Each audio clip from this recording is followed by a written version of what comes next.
네, 여야가 내년도 예산안 처리 일정을 두고 합의점을 도출하지 못한 가운데 정부 예산안이 먼저 본회의에 상정됐습니다. 이에 야3당은 여야 합의를 파기했다고 반발하며 본회의에 불참했는데요.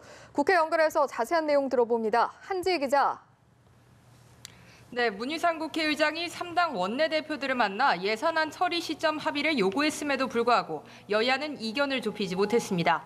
이에 문 의장은 오후 5시 본회의를 열어 정부 예산안 상정 절차를 진행했습니다.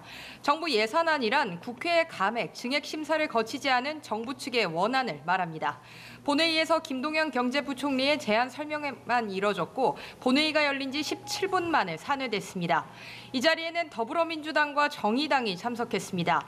반면 자유한국당과 바른미래당, 민주평화당 등 야3당은 정부안 상정에 반발하며 본회의에 불참했습니다. 야3당은 수정 예산안을 처리하기로 여야가 합의한 상황에서 국회의장 직권으로 본회의를 소집하는 것은 합의 정신 파기라고 목소리를 높였습니다. 이에 문 의장은 여야 간 합의를 독려하기 위해 정부안 상정과 제안 설명까지만 진행하겠다며 여야는 밤을 새워서라도 예산안 처리를 위해 더욱 박차를 가해달라고 당부했습니다. 앞서 문 의장과 여야 5당 대표가 만난 초월의 회동에서는 선거제 개혁 문제까지 연계돼 예산안 논의가 더 꼬여가는 형국입니다. 바른미래당과 민주평화당, 정의당이 예산안 처리를 선거제 개혁 논의와 연계할 움직임을 보이면서 공개 설전을 벌인 것인데요.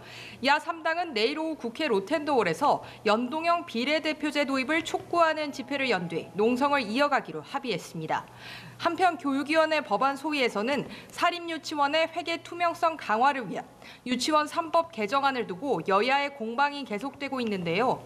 한국당은 지원금과 사립유치원의 회계를 분리해 관리하자고 했고 이에 대해 민주당은 사립유치원 자금을 국가관리로 일원화할 것을 요구하고 있는데 밤샘 논의를 이어갈 전망입니다.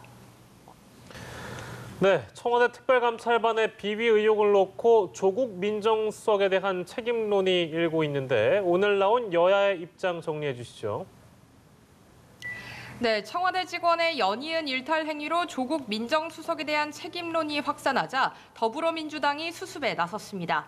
더불어민주당 이해찬 대표는 취임 100일 기자간담회에서 조국 민정수석은 특감반 비위와 무관하다고 밝혔는데요.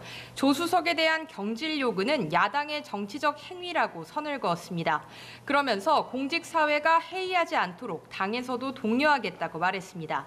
앞서 조응천 의원은 SNS에 조 수석이 사의를 표함으로써 대통령의 정치적 부담을 덜어드리는 게 올바른 처신이라며 당내에서도 책임론이 확산하는 것이 아니냐는 전망이 나왔는데요.